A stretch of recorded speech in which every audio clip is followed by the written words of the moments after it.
අයිබෝවන් අපි එක තුලා ඉන්නේ කොළඹ ෆෝර්ට් YouTube channel එකත් එක්ක. අපේ මේ එපිසෝඩ් 40 තමයි අද අපි කතා කරන්න බලාපොරොත්තු වෙන්නේ.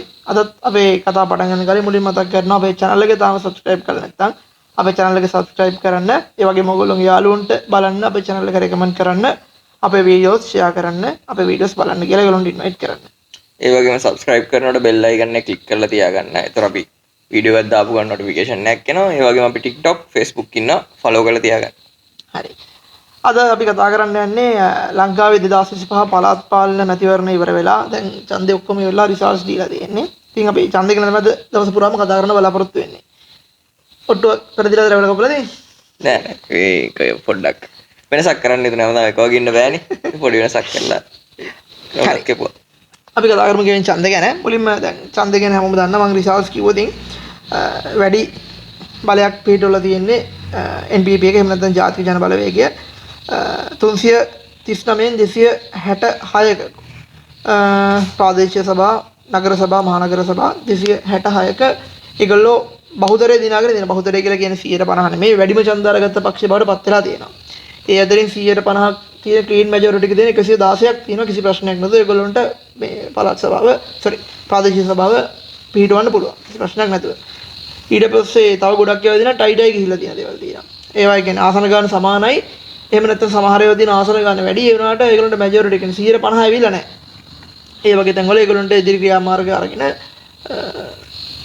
ඒගොල්ලන්ගේ ප්‍රාදේශීය සභා එහෙම නැත්නම් නගර සභා මහනගර සභා පිහිටවන්න ඒගොල්ලෝ ඉස්සරහට බලාපොරොත්තු වෙයි. අපි දැන් ඡන්දේ ගැන කතා කරනකොටත් අපි බලමු ඡන්දේ ප්‍රතිඵල දැක්කම අපිට මොකද හිතෙන්නේ කියන කාරණාව.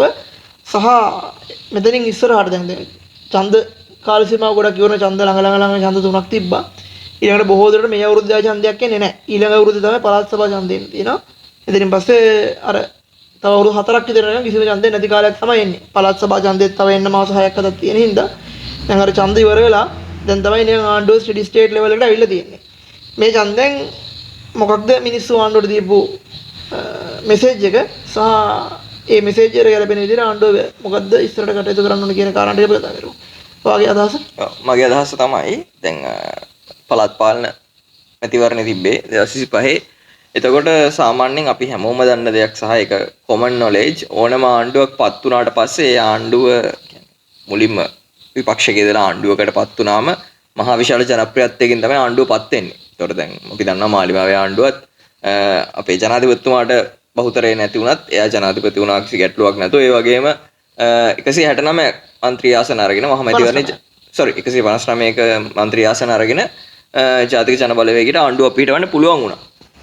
ඒක සාමාන්‍යයෙන් ඊට පස්සේ එම් පිහිටුවට පස්සේ ඕනම ආණ්ඩුවක ජනප්‍රියත්වය යම්කිසි ප්‍රමාණයකට ඩ්‍රොප් වෙනවා කාලයත් සමග අඩු වෙලා යනවා. නමුත් දැන් මේ මාස 6ක් වගේ කෙටි කාලයක් ඇතුළත මාලිමා ආණ්ඩුවේ පළාත් පාලන මැතිවරණයත් එක්ක බලනකොට අපිට සැලකිය යුතු ජනප්‍රියත්වයේ අඩුවීමක් දකින්න පුළුවන්. ඒ කියන්නේ දැන් කෙනෙක්ට තර්ක කරන්න පුළුවන් මාලිමාවේ ඩයි හાર્ඩ් ෆෑන් කෙනෙක්ට තර්ක කරන්න පුළුවන් නෑ. එහෙම නැහැ.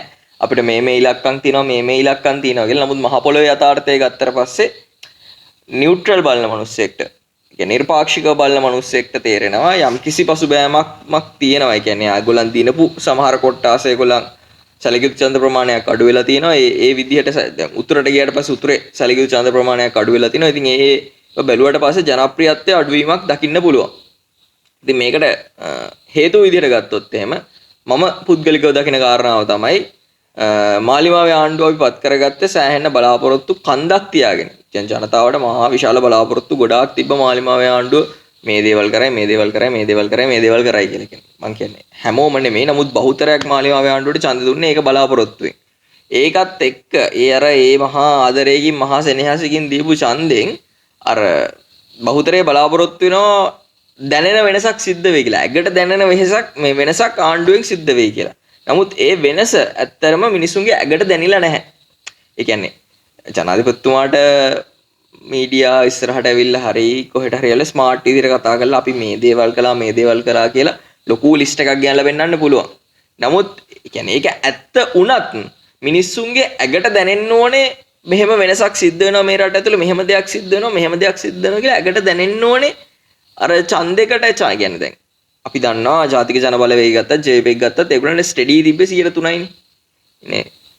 කියන්නේ ඒගොල්ලන්ට දැන් කැපුවත් කොළ කැපුවත් නිල් වගේ ඡන්ද පදනමක් ජනතා විමුක්ති පෙරමුණට හරි ජාතික ජන බලවේගයට හරි තිබෙන්නේ නැහැ. අර මැද පාවෙන ඡන්ද ටික තමයි ජාතික ජන බලවේගයට ආවේ. එතකොට ඒ මැද පාවෙන ඡන්ද ටික කේට කරන්න නම් ඇගට දැනෙන වෙනසක් ඒ ගුලන් කාල සීමාව තුළ සිද්ධ වෙන්න ඕනේ. ඉතින් ඒ ඇගට දැනෙන වෙනස නැතිවීම නිසා තමයි මම මේ දකින්න ඡන්ද අඩුවීම මට පැහැදිලි කරගන්න පුළුවන් වෙන්නේ. හරි අපි එක එක අපේක්ෂා ගැන කතා කරන් ගියද ඒ කියන්නේ එක එක පක්ෂ ගැන කතා කරන් ගියද අපි යටින් ඉඳන් ආවදින් දිලිජ් ජයවීර ගැන කතා කරා. දිලිජ් ජයවීරගේ පක්ෂ සර්වජන බලය පාර්ලිමේන්තු මැතිවරණයට සාපේක්ෂව යම්කිසි වර්ධනයක් වෙලා තියෙනවා. ඒ වුණාට මම ඒ කියන්නේ මේ මොහොතේ එක කන්සිඩර් කරන්න තරම් ලොකු පක්ෂයක් නෙමෙයි. අපි ප්‍රධාන වශයෙන් බලමු රනිල් වික්‍රමසිංහ, නාමල් රාජපක්ෂ සහ සජිත් ප්‍රේමදාසක පක්ෂ තුන. ඒ ගැන කතා කරලා අපි අන්තිමට NPP එක ගැන කතා කරමු. මම දකින විදිහට දැන් SJB එකේ ඡන්ද වැඩි වෙලා තියෙනවා. මෙහි මහ ලොකු ප්‍රමාණයකින් වැඩි වෙලා නැහැ. කියන්නේ සමහරලාට මහමැතිවරණයේදී එක්ක SJB එකට ඡන්ද දෙන්න ඡන්ද වලට ගියපු නැති තමන්ගේ පාක්ෂිකයා මේ වෙද්දි දැන් ගොඩක් වෙලාවට අපි දන්න දෙයක් තමයි ප්‍රාදේශීය සභා මැතිවරණයක් යනකොට මේ ගමේ මිනිස්සුන්ට ඡන්ද දෙන්නේ. දන්න කියන මිනිස්සුත්. ඒ වගේ වෙලාවකට සමහරලාට මිනිස්සු ඡන්ද දෙන්න පෙළඹෙනවා වැඩි තමන් දන්න කෙනෙක් ඉන්නවනම්. ඒකත් එක්ක SJB ගේ ඡන්ද වැඩි වෙලා තියෙනවා. හැබැයි අර අපි බලාපොරොත්තු වෙන ප්‍රධාන විපක්ෂයේ විදිහට අර එහෙම නැත්නම් මේ දෙසැම්බර් මාස ජනාධිපති වෙන්න වගේ ඡන්ද ගොඩක් ඇවිල්ලා නැහැ සජිත්. සජිත් කියන්නේ මං කියන්නේ SJB එකට. මම උතර දකින විශේෂතම නැගී සිටීම වෙලා තියෙන්නේ නාමල් රාජපක්ෂගේ. පොහොට්ටුව කියන්නේ. පොහොට්ටුව 2.50 කියලා අපි විහිළු කරලා තිබ්බා 2.50 කියලා පල්ලෙහාට 2.50 කියන කතන්දරේ පැත්තට දාන්නකෝ. කියන්නේ ඔතන පොහොට්ටුවේ නැගී සිටීම බලන්න ඕනේ අපි 2022ට සාපේක්ෂව කියන්නේ. අරගලයේ වෙලාවේ රාජපක්ෂලාගේ දේශපාලනය ලංකාවේ මුල් නුපුටා දාන්න මිනිස්සු පාරට බැස්සා. කියන්නේ රාජපක්ෂලාට මීරින්නෙක් කතා කරන්න මේ ගෙදරින් පාර බැහැලා යන්න බැරි ලෙවල් එකක් තිබ්බා. ඉතින් රටෙන් බැලලා ගිහිල්ලා ඒක මිනිස්සෙක් රටෙන් බැනලා ගිහිල්ලා සිංගප්පූරුවට ගිහිල්ලා මාලදිවයිනට ගිහිල්ලා එන ලෝක සවාරියක් ගහලා තමයි ආයෙ ලංකාවට දැන් ඇවිල්ලා ඉන්නේ. තව කට්ටියකට ගිහිල්ලා නේවි එකේ කැම්ප් එකක් ඇතුළට ගිහිල්ලා වෙනම මේ දූපත් වලට ගිහිල්ලා හැංගිලා තමයි ජීවත් වෙලා ඉන්න පුළුවන් උනේ. එහෙම තිබ්බ පක්ෂයක ඊළඟ පුරුක මේ වෙනකොට මිලියනයකට ආසන්න ඡන්ද ලබා ගන්න තරකට ඇවිල්ලා තියෙනවා. ඒ කියන්නේ මම කියන්නේ ඒක ඒගොල්ලන්ගේ පැත්තෙන් පුදුම දක්ෂතාවයක්. මම කියන්නේ ඒක රටට අපි විශ්වාස කරන දේශපාලන සංස්කෘතිය තුළ ඒක හොඳ දෙයක් නෙමෙයි. මම කියන්නේ අපි අර හොඳ නරක කියන දේ පැත්තකට දාලා දේශපාලන පක්ෂයක් විදිහට සහ හැකියාවක් විදිහට ගත්තම පොට්ටුව ආයි භූමි වට්ටමේ වැඩේ කරගෙන එනවා. ඒකේ ඊළඟ වැදගත් කතන්දරේ මම අර ජනාධිපතිවරණයේදී ගොඩාක් කට්ටිය ඒ කියන්නේ එතන තිබ්බ 50-50 තර්ක කරා නාමල් ජනාධිපතිවරණයට ආපු වැරදි කියලා. සමහරවිට නාමල් ජනාධිපතිවරණයට ආපු හරි කියලා. මම මේ වෙලාව විශ්වාස කරන දේ තමයි ඒ වෙලාවේ නාමල් ලොවෙත් පරදිනවා. ඔය 2.50 ලේබල් ඔක්කොම ගාගන්න හරි නාමල් එන්න ඕන හේතුව මහින්ද රාජපක්ෂට තවදුරටත් සක්‍රීය දේශපාලනය දෙන්න බෑ. පොහොට්ටුව කියලා කියන්නේ කොච්චර මේ පොහොට්ටුවකට ඒක රාජපක්ෂලගේ පවුලේ පක්ෂයනේ. ඒකට මහින්ද අයින් වෙනකොට ඊළඟට එතන රිප්ලේස්මන්ට් එක නාමල් ඒ වෙලාවේ ආවේ නැතුව වෙන කාට හරි ගියා නම් සමහරට අර පවුලේ පාලනයක මිදෙන්න තිබ්බා. හැබැයි ඒ වෙලාව කවුරුත් විශ්වාස කරන්නේ නැත්තරක තරුණ නායකයෙක්ද නාමල් මේ ස්ටෙප් එක ගන්නවා. අරගෙන නාමල් කියන අර කවුද කොතලාවල නැතුණාවද කියන මහා කොතලාවල නැතුණාට පොඩි කොතලාවල ඉන්නා කියලා. ඒ වගේ නාමල් රාජපක්ෂ එළියට ඇවිල්ලා ඒ තන අල්ලන් ඉන්නවා පරදෙන්න හරි. ඒකත් එක්ක අර පොහොට්ටු ඉන්න අවුරුදු 60 70 වරණ මිනිස්සු 30 40 දේශපාලනය කරන මිනිස්සු නාමල් ඉස්සරහ දරනවනවා. ඒතර ඒගොල්ලෝගේ ඊළඟ නායකයා නාමල්. හරිනම් මේ මිනිස්සුන්ට කොන්දප්පන තියනවා නම් මහින්ද රාජපක්ෂයෙන් පස්සේ ඊළඟට සීනියර් මිනිස්සෙක් ඉන්න බෑ මහින්දලගේ පක්ෂේ. මේක එහෙම නැහැ කියන්නේ.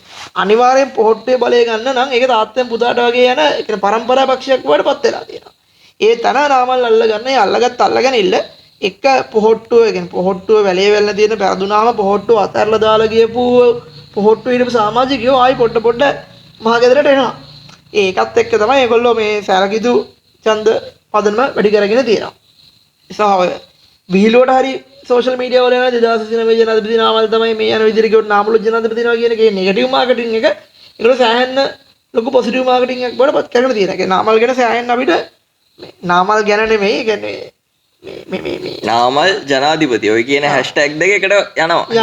ඔව් ඒ කියන්නේ ඒගොල්ලෝ සෑහෙන අර අපි හිතන් හිටියට ඒක ඉවරම වුණා කියලා එහෙම නෑ යලි හිස ඔසවලා තියෙනවා. එහෙම තමයි රයිට්ලා තියෙනවා.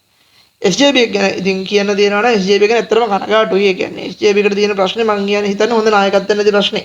අර මේ අද මාතෘකාවට අදාළ නැති වුණත් අර තමන්ගේ මෙහිරලි කියන්නේ තමන්ට මේ තමන්ගේ අවුරුදු පක්ෂයට තියන්න පුළුවන් ලොකෝ මීටින් එක තියෙන ගොඩක් වෙන මෙහිරලියනේ.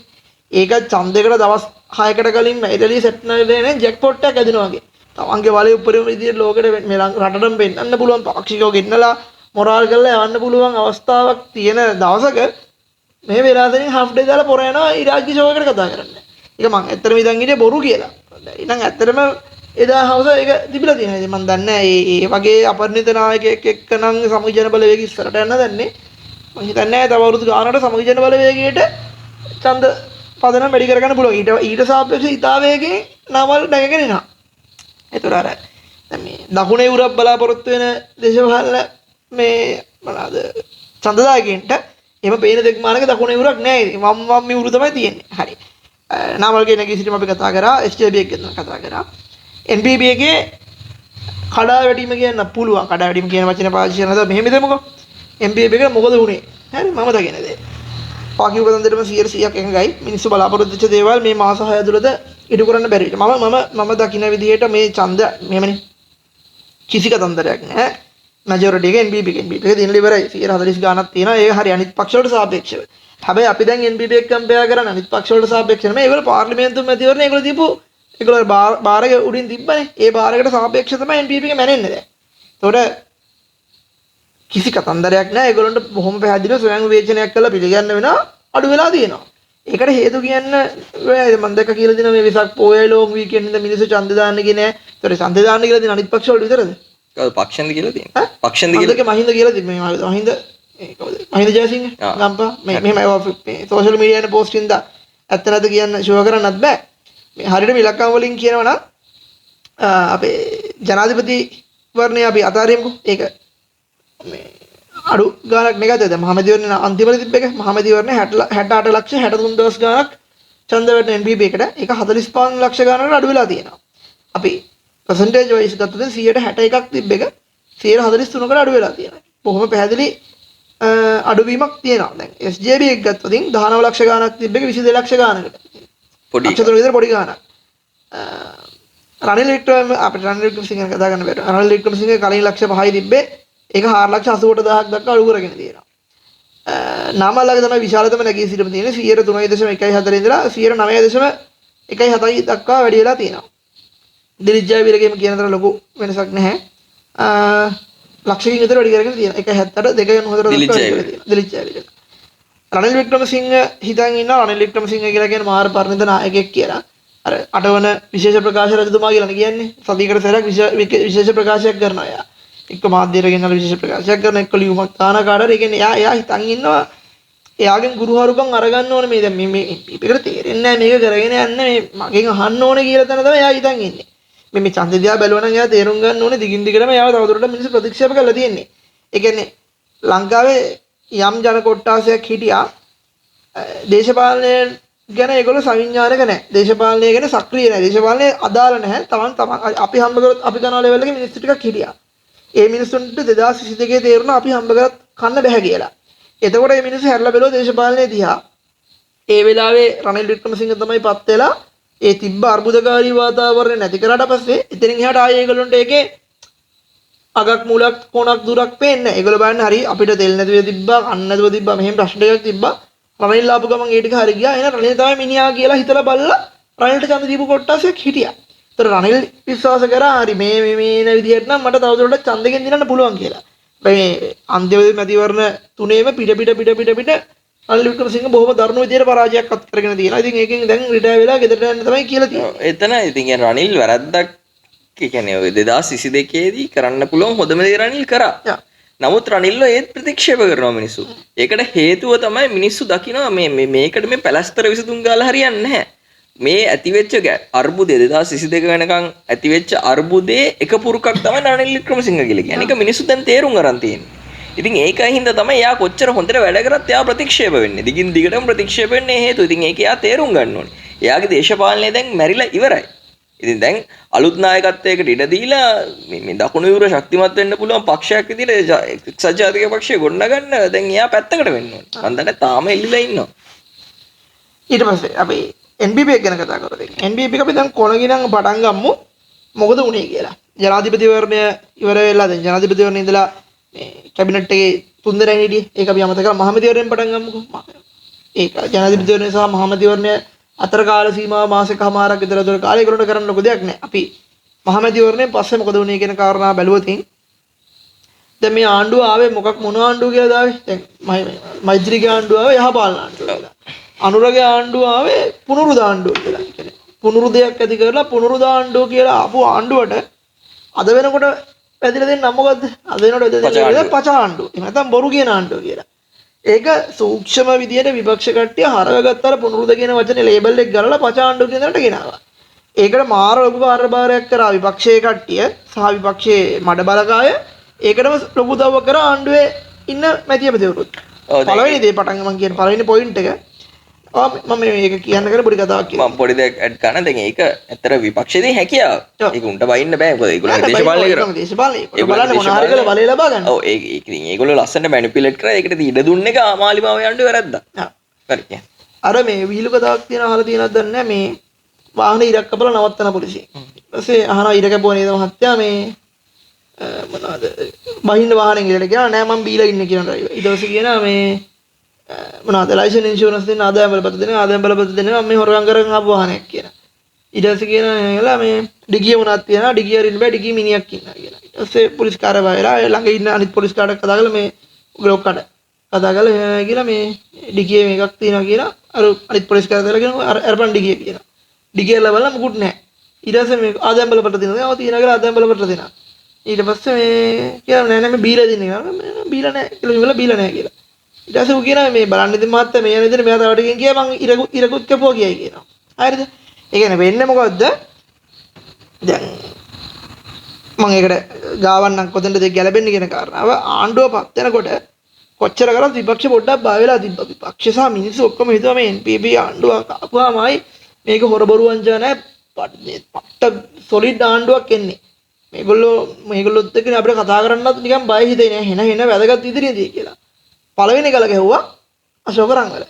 අශෝක රංගලගේ ආචාර්ය උපාධි මගුලක් ගෙනල්ලා එයා කතානායක තනතුරටත් ගිහිල්ලා මං ඉතින් අඩුම කාලයක් හිටපු කතානායක වෙන්නේ. කතානායක තනතුරේ ඉඳලා චාටර් වෙලා නැහැ මම යන්නේ නැහැ මට තියෙනවා කියලා අන්තිම මොහොතේ අයින් වෙනකොට ගහපු ලියුමේ මොකද්ද ගැහුවේ? මට සුදුසුකම් තියෙනවා මේ මොහොතේ මට පෙන්වන්න බැරි හින්දා මම අයින් වෙනවා කියලා. අද වෙනකම් පෙන්වුවේ නැහැ. ඊට පස්සේ මාධ්‍ය සාකච්ඡාව ඒ කියන්නේ මීඩියා වලින් ගිහලා කෝකිලා වුවාම කියනවා මේ එහෙම මේ තනතුරු පෙන්වන්න ඕනේ නැහැ. ඒවා මහ තුට්ටු දෙකේට කියලා කියනවා. කියන්නේ Tamanට නැති ආචාර්ය උපාධියක් තියෙනවා කියලා පෙන්වන එකම බොරුවක්. ඒක මාලිබා පාක්ෂිකව සහ දේශපාලඥයෝ පුදුම විදිහට ඩිෆෙන්ඩ් කරනවා. ඒවා මේ එච්චර ලොකු දේවල් නෙමෙයි කියලා නෑ. ඒවා එච්චර ලොකු දේවල් තමයි. මොකද ඒගොල්ලෝගේ මැන්ඩේට් එක හැදිලා තියෙන්නේ හොරයක් බොරුවක් කියලා කියන සල්ලි හොරගම් කරනවා කියන කතන්දර විතරක් නෙමෙයි. ඒතකොට පළවෙනි බොරුව කියන්නේ එයා. බොරුව කියන්නේ බරපතල බොරුව. සහ මේක ඒක ඩිෆෙන්ඩ් කරනවා නලින්ද චේතිස්ස. එයා කියනවා මේ කකුලෙන් උඩට ගන්න දනිස්සේ මුට්ට ගන්න නැහැ කියලා. ඒ වගේ මහ ගොන් මෝඩ තකතිරු කතා කියනවා. ඔව් ඒ කියන්නේ JVP එකේ ප්‍රැක්ටිස් එකේ තිබ්බ එහෙම තරක නෙමෙයි. JVP එක ආයි වැරද්දක් කරා නම් තමන්ගේ අම්මා තාත්තා උනත් අයින් කරන පක්ෂය. එහෙම තරක තිබිලා අපිට තාම හිතා ගන්න බෑ. ඇයි රංගවල පාර්ලිමේන්තුවෙන් අයින් කරන්නේ නැත්තේ කියන කාරණාව. එහෙම කරා නම් අඩුම ගන්න මිනිස්සුන්ට විශ්වාසයක් ඇදෙනවා. යකෝ මුන්ගේ කතානායකවත් ගෙදර ඇව්වනම් නෑ පාර්ලිමේන්තු එකෙන් අයින් කරන්න එක දැන් අපි හිතමු යා පාර්ලිමේන්තු මන්ත්‍රී කෙනෙක් එක පක්ෂයෙන් කරන එක එච්චර සදාචාරාත්මක නෙක අඩුම තරමේ පරීක්ෂණයක් කරන්න පුළුවන් පක්ෂය ඇතුලේ ඊට පස්සේ එහෙම නැත්නම් විනය පරීක්ෂණයක් කරන්න පුළුවන් පක්ෂයෙන් අයින් කරන්න පුළුවන් ඔය ටිල්ලින් සිල්ලා එළියේ හිටියේ ඇයි එයා හිටියේ පාර්ලිමේන්තුවට ගියොත් එහෙනම් පාර්ලිමේන්තු කණ්ඩායම් නායකතුමා එහෙම නැත්නම් අගමැති කෙනෙක් හරි කවුරු හිටියොත් එයාගේ යටතට පක්ෂ ලේකම් වැටෙනවා එතකොට තීරණ ගැනීමේදී conflict of interest එනවා කියලා ඉතින් එහෙම පම්පෝරි ගහලා එලියෙන් ඉඳලා දැන් මේ වගේ හැසිරෙනකොට අර ක්‍රෙඩිබිලිටි එකට මොකද වෙන්නේ පක්ෂ තියෙන. ඒක තමයි ලොකුම කැටක. ඒක තමයි පළවෙනි අර කිරි කලයට ගොම දාගත්ත පළවෙනි වතාව. ඔව්. එතනින් පස්සේ මොකද උනේ? මෙයා පළවෙනි ගල ගහලා දීපු ගමන් විපක්ෂ බලලා මේ කියන තරම් මේක මේකක් නෑ. ඒගොල්ලෝ එක එක ගලෙන් ගහන්න පටන් ගත්තා. ඒගොල්ලෝ භූමියේ හැදුව මාර කැම්පේන් එකක් කරා මේ බොරු කියන ආණ්ඩුවක් කියලා. මේ බොරු කියලා පච කියලා තමයි මේගොල්ලෝ ඇවිල්ලා තියෙන්නේ. මේගොල්ලෝ මේ කිව්ව තරම් ප්‍රශ්නයක් තිබ්බේ නෑ අවුරුදු 70ක් තිස්සේ. රටේ සංවර්ධනයක් තිබ්බ අපි රට හොඳට කරගෙන ආවා මේගොල්ලෝ අපි කියන බොරු කියලා තමයි බලය ගත්තේ කියලා තමයි හදුවේ. ඒකට ගැලපෙන්න රංගවල සෑහෙන සපෝට් එකක් දුන්නා. ඊට පස්සේ අනිත් මනුස්සය නලින්නේ වගේ මේ ගාලේ ලොකු මීටින් එක කතා කරලා කියනවා අපි එනකොට දැන් මෙහෙමනේ NBP එකේ හැමතිස්සෙම මේක තන්දරත අපි තමයි ආර්ථිකය මේව කරේ අපි තමයි දැන් මේ ආර්ථිකය ස්ටේබල් කරේ කියලා. අනිල් හැමතිස්සෙම මේක තන්දරේ තමයි ඔය කවුරුත් මං එනකොට හිටියේ නෑ මං තමයි කරේ කියන තන්දරේ. එතන පොඩි මේකක් යනවනේ ගැටුමක් යනවා. ඒක මචං කතා කරන්න තරම් දෙයක් නෙමෙයි. දැන් ඒක මහ පොළොවේ දන්න මිනිස්සු හැමෝම දන්නවා. ඇත්තටම ආර්ථික ස්ටේබල් ගුණේ රනිල්ගේ කාලේ. රනිල්ගේ දේශපාලන භාවිතය ගැටලු තියෙන්න පුළුවන්. එයාගේ හිස්ට්‍රි එකේ ප්‍රශ්න තියෙන්න පුළුවන්. එයාගේ වංචා දූෂණ තියෙන්න පුළුවන්. යාළුවන්ට සලකන ඒවා තියෙන්න පුළුවන්. ඒ ඔක්කොම තියෙන්න පුළුවන්. නමුත් අර ක්‍රෙඩිට් එක දෙන්න ඕනේ තැන. අපේ ක්‍රෙඩිට් එක දෙන්න ඕනේ නේ. ඉතින් එහෙම නැතුව දැන් ඒක ඔයත් දන්නවා මම දන්නවා හැමෝම දන්නවා. ඒතකොට මාලිමාවේ ආණ්ඩුව කියනවා අපි තමයි ආර්ථිකයදී අපි මේක ස්ටේබල් කළා කියලා. ඒක මේ විහිළුවක් වෙනවනේ. ඒ කියන්නේ දැන් ඒක දැනගන්න ඕනේ. අන්න ඒක මගේ ඒ වගේ එන ග්‍රේ ඒරියාවක් තියෙනවා. මේගොල්ලෝ කියනවා මේගොල්ලෝ තමයි කරේ කියලා අරගොල්ලෝ කියනවා ඒගොල්ලෝ තමයි කරේ කියලා. මිනිස්සුන්ගෙත් ඒක බෙදුණු තීරණයක් තියෙන තැන නලින්නේ වගේ කියනවා. අපි එනකොට මේ මොනවද ආණ්ඩුවේ භාණ්ඩාගාරය තිබේ මිලියන 20යි කියලා. බොරුනේ ඉතින් මට තේරෙන්නේ නැහැ කොහෙන්ද ඉලක්කම් කනට එන්නේ කියලා. ඉතින් එහෙම එක බොරුවක් කිව්වම මිනිස්සු කොහොමද විශ්වාස කරන්නේ මේගොල්ලෝ කියන ලිස්ට් දානවා අර ඉලක්කම් කියන මේ ඉලක්කම් කියනවා මේ ඒ ඔක්කොම බොරු කියලා දෙනවා. ඊට පස්සේ මිනිස්සු දෙනවා එහෙනම් අර කතාවත් බොරු වෙන්නද මේ කියපු. මේ කතාවත් බොරු වෙන්නද කියලා. ඒ දෙවන ලෙවල් එක දෙනවා. ඊළඟට නිලන්දි කොට්ටාච්චි කියනවා මේ අනුර කුමාර දිසානායක අවුරුද්දට මෙසේජ් එක වෙන දින්ද මිලියන 90 ගාණක් ලබයි කියලා. මට හිතා ගන්න බෑ ඔය ඉලක්කම් එන්නේ කොහෙන්ද කියලා. අඩුම ගානේ එක අපි මෙමනේ ඒක පැහැදිලි කරලා තිබ්බා මේ ප්‍රෙසිඩන්ට් දාන මෙසේජ් එකට සල්ලි ගන්නේ නැහැ කියලා. ඩයලොග් කරමු අපිට ඉල්ලලා මොකක් කර ඔයගොල්ලන්ට දුන්නාම මේ සර්විස් ප්‍රොවයිඩර් ඒක ෆ්‍රී ඔෆ් charge කරන දෙයක්. හරි ෆ්‍රී කරේ නැහැ කියන්නකෝ. ඒ සාමාන්‍යයෙන් SMS එකට යන සත ගාණක් තියෙනවනේ. ඒ ගාන අඩුම ගානේ යන මේවෙන් ಗುಣ කරලා ගානක් කියපන්. එහෙම නැතුව කොහෙන් කියන ඉලක්කම්ද මේ? මං කියන්නේ එහෙම වෙලා බැරි වෙලාවකත් අරගොල්ලෝ කරන්නේ නැහැ මේක ෆ්‍රී කරේ කියලා ප්‍රශ්නයක් නැහැ අඩුම ගානේ ගාන හරි.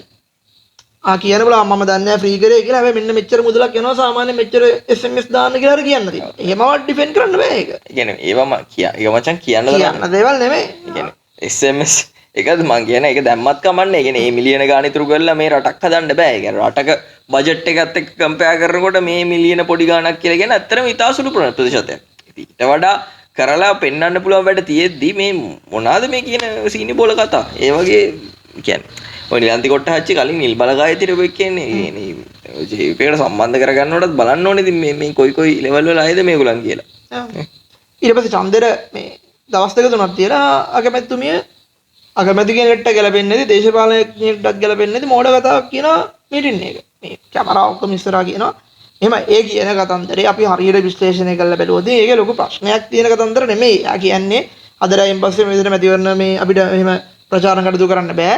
ඊට ඕගොල්ලන්ට ප්‍රශ්න නැහැ නේද? යාළුවට කෝල් එකක් දීලා කියන්නේ එහෙම අර කියන්නේ මචං ඡන්ද හදාගන්න කියන එකනේ. ඒක අගමැති කෙනෙක් මේ මීඩියා ඉස්සරහා කියන්න ඕන කතන්දරයක් නෙමෙයි ඉතින්. මම දන්නේ නැහැ ඒ වගේ කතන්දර කියන්නේ කියන්නේ. අපරිණතකම දේශපාලන අපරිණතකම. ඉතින් අනුර කුමාර දිසානායකගේ මීඩියා වලට ඇවිල්ලා කියනවා මේ බුදුම දේශපාලන සංස්කෘතියක් අපි හදලා තියෙන මේකත් එක්ක පෑහෙන වෙන කාටවත් බෑ කියලා. අනිත් පැත්තෙන් හාගෙන යනවා. ඕක අර වෙන පක්ෂයෙන් කියවට ගැටලුවක් නැහැ. ඒගොල්ලන්ට ඒක ප්‍රශ්න නැහැ. දැන් මේගොල්ලන් ඇවිල්ලා අර අපි මේගොල්ලන්ට ඡන්දෙ දුන්නේ මේගොල්ලන් පිරිසිදු පක්ෂයක් කිසි ගැටලුවක් නැති පක්ෂයක් 100%ක් හරි දේවල් කරන්න උත්සාහ කරන පක්ෂයක් විදිහට ඒ මැන්ඩේට් එකත් එක්කනේ මෙයාලා ආන්නේ. ඉතින් මේ අර මම කලින් කිව්වා කිරි කලයට ගොම් බින්දු වැටෙනවා වගේ තමයි මේ. ඉතින් පොඩ මේක අපහැදිලි වෙගෙන යනවා. ඔව් ඉතින් මේ මං කියන්නේ මේගොල්ලෝ ෆුල් ටොස් එක දාලා දුන්නාට පස්සේ දැන් මේගොල්ලෝ බේස් එක හදලා දෙනවනේ. සතියසලක් එක්සැම්පල් එකක් දෙනවා මෙන්න බොරු කියන්නේ උගණ්ඩා කුමාරි කියන අරකයි මේකයි බොරු ගොඩාක් කියන්නේ. නිලන්ද කොට්ටාච්චි උගණ්ඩා කතන්දරේ කිව්වා. චන්දර කලින් උගණ්ඩා වල අපේ සල්ලි දිනා ගෙන්න ගන්න ඕනේ කියලා. ඊට පස්සේ කතන්දරයක් ආවනේ නෑ ඔය ලංකාවෙන් ප්‍රින්ට් කරලා උගණ්ඩා වලට යපු සල්ලි ටිකක් කියන එක. එතනදී නිලන්ද කොට්ටාච්චි කිව්වා නෑ මං එදා කියපු මතේ තාම ඉන්නවා ලංකාවේ සල්ලි මෙහෙම උගණ්ඩා වල තියෙන බැංක් account වල ඒවා ගෙන්න ගන්න ඕනේ කියලා. අනිත් පැත්තෙන් ඩිල්ලින් සිල්ලා කියනවා උගණ්ඩා කතාව අපි නෙමෙයි කිව්වේ ඒගොල්ලෝ තමයි එහෙම කතාව කිව්වා අපි එහෙම කතාවක් කියලා නෑ කියලා. මීඩියාකට ඇවිල්ලා. එදනක් ගැටෙනවා. මෙහා එකක් කියනවා අර තව එකක් කියනවා. ඊළඟට ඔය බොරු කතන්දරේම අනික් කතන්දරේ දැන් ඔය මන්දක විදියට විපක්ෂයෙන් NPP එකට ගහන ලොකුම මේ තර්ක දෙක තමයි එකක් බොරු කියනවා කියන එක දෙවෙනි එක මේගොල්ලෝ උද්දච්චයි. මේ වෙන ආඩම්බරයි බලයෙන් මේ ඔළුව පුදුම්මගෙන ඉන්න කියන එක. ඒක මාරේද අජිත් පී පෙරේරා කරපු වැඩක්. මේ අජිත් පී පෙරේරාත් එක්ක මොකක් හරි තිබ්බ මට මතකයි සර්ණවානීද ඇවිල්ලා හිටියා මෙයා ලක්මාලිගෙන් ප්‍රශ්නයක්. ආම ලක්මාලි අවසරම ලක්මාලි කියන මම මොකටද ඒක ඔයාට කියන්න ඕනේ නැහැ මම ඒක මිනිස්සු එහෙම දේවල් බලාපොරොත්තු වෙන්නේ නැහැ. මිනිස්සු බලාපොරොත්තු වෙන්නේ නැහැ. NPP ට ඡන්දෙ දෙන තරම් මිනිස්සු බලාපොරොත්තු වෙනවා දේශපාලඥයෝ කියලා කියන්නේ මේ 아무තු ගව්ගානක් උඩින් ඉන්න චරිත නෙමේ මේ මිනිස්සුත් එක්ක hina වෙලා පොළේ බය ගහලා ඉන්න මිනිස්සු කියලා. කියන්නේ ඒගොල්ලෝගේ තියෙන අපරිණිතභාවයත් එක්ක ඒ අදාළ සිටුේෂන් එක හැන්ඩල් කරගන්න බැරි වෙනවා. ඉතින් ඒකත් එක්ක ඊළඟට මොකද කරන්නේ ලක්මාලියම ටාගට් කර ලක්මාලියම තව මේවට ගෙන්නනවා. ඒ ගෙන්නන හැම එකකම පොඩ්ඩක් ෆයර් කරපු ගමන් ෆයර්ලා කෑ ගහනවා. ඉතින් ඒවා එක්කෝ පක්ෂය අභ්‍යන්තරයෙන් බලලා ඒවා නිලන්ත කොට්ටාච්චිලක දෙක පාරක් කියලා තිබ්බනේ මීඩියාවට උත්තර දෙන්න එපා කියලා. එයා ගිහිල්ලා ඒක මීඩියා වලට කියලා තිබ්බනේ මට පක්ෂයෙන් කියලා තියෙන්නේ මීඩියාවට උත්තර දෙන්න එපා කිව්වයි කියලා. ඒ වගේ. ඉතින් මේ ඒකත් බලන්න කොච්චර ගොංද කියලා. මම කියන්නේ දැන් ඒ විපක්ෂයෙන් මේ වෙලාවේ අරන් යන කැම්පේන් එකට මාර විදිහට උදව් වුණා ආණ්ඩුවේ. ආණ්ඩුවේ ප්‍රධාන වැරදි දෙකට සෑහෙන විදිහට ඒගොල්ලෝ උදාහරණ දුන්නා. ඉතින් මිනිස් අර ඔය කතන්දර හින්දාවනේ කියවන්න ඕනේ සම්පූර්ණ කතාව අහන්න කියලා. මිනිස්සු එහෙම සම්පූර්ණ කතාව අහන්නේ නැහැ. මිනිස්සුන්ට වැදගත් වෙන්නේ ඒ දාලා හයිලයිට් පාර්ට් එක විතරයි. ඉතින් එහෙම දේවල් එළියට නොවන තැනට වැඩ කරගන්න එක තමයි ඒගොල්ලන්ගේ වගේ. දැන් ඊළඟට කිව්ව මම කතා කරන්නේ මඩ කතන්දරේ.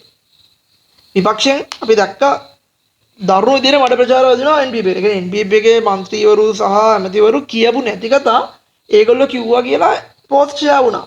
මේ පේජ් වලින්. බොහොම දරුණු විදිහට ස්පොන්සර්ඩ් පේජ් වලින් ෂෙයා වුණා. ඔක මේ පොඩ්ඩක් ක්ලැරිෆයි කරන්න ඕවා සජවෙන්න නෙමෙයි කරන්නේ.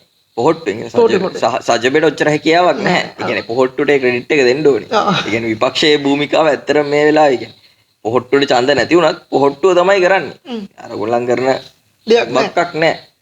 ඉතින් මම කියන්නේ ඒවට එහෙම බොරු ප්‍රචාර අරිනවා නම් එකක් දෙකක් බලලා ඒවට එක්ක බෙහෙත් දෙන්න ඕනේ. බෙහෙත් දෙනවා කියලා කියන්නේ නඩු දාලා මේවා කරන එකක් දෙයක්. ඒව කරන්න තු නිදහස් මාධ්‍යනේ කැමති දෙයක් කියන්න පුළුවන් කියලා හිටියාම වෙන්නේ අද එකක් දාන හෙට තව එකක් දානවා. මිනිස්සු ඔය ෆැක්ට් චෙක් කරන්න යන්නේ නැහනේ. ඒවා ආපුවාම ඒ පාක්ෂිකව වෙනම චූන් එකේ ඒවා ෂෙයා කරනවා. ඒවා දකින්න අර වා කිව්ව මැදි ඒ කියන්නේ මාලිමාවට එහෙම ඩයි හાર્ඩ් ෆෑන් බේස් එකක් නැහැ. මැද ඉන්න මිනිස්සු නිකන් පෝස්ට් එකක් බලලා මේ මොන මොකලද බං මේ වෙන්නේ යන්නේ කියලා හිතනවා. හොඳම උදාහරණ මේ ළඟම උදාහරණ මම දැක්ක පෝස්ට් එක මම පෝස්ට් එක සේව් කරගත්තත් එක්ක දැන් මේ MPP එකට සමහර ඒවායේ මේ ප්‍රාදේශීය සභාව පිහිටවන්න මදින කට්ටිය. ඒතර අහනවා මේ ටිලින් සිල්ලා බිමල් පෝල් රාජ්‍ය කට්ටිය ඉන්න මේකක් තියෙන ප්‍රෙස් කොන්ෆරන්ස් එකක් NPP එකේ. ඕකේදී අහන මාධ්‍යවේදී දැන් එහෙම බැරි ඒවායේ මොකද කරන්නේ? දැන් ආසන සමානයව තියෙනවා ඕගොල්ලෝ පිහිටවන්න මොකද කරන්නේ කියලා.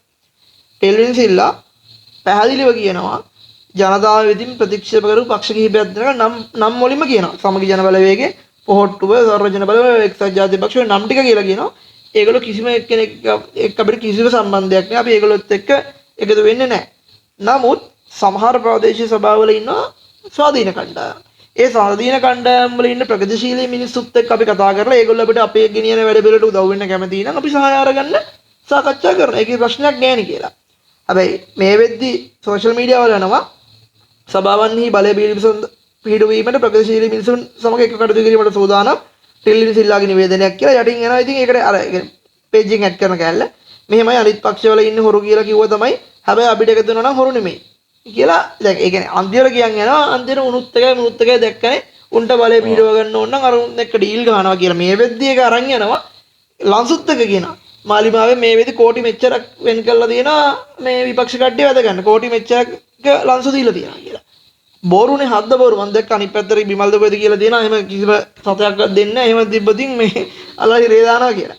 මේ ඉතින් මම දැක්කා ඒක දැකපු සමහර මාලිමාවට ඡන්දෙ දීපු මැදිහත් මිනිස්සු දැන් හිතන්න බැලවෙනවා. ඉතින් මුනුත් එහෙනම් මේ ඒ වගේ ක්‍රිටිකල් තරකට ආවම මේගොල්ලොත් එහෙනම් අනිත් උන් මේ පැත්තට ඩීල් දාලා ගන්නවා නේද කියන දණකටපත් වෙනවා.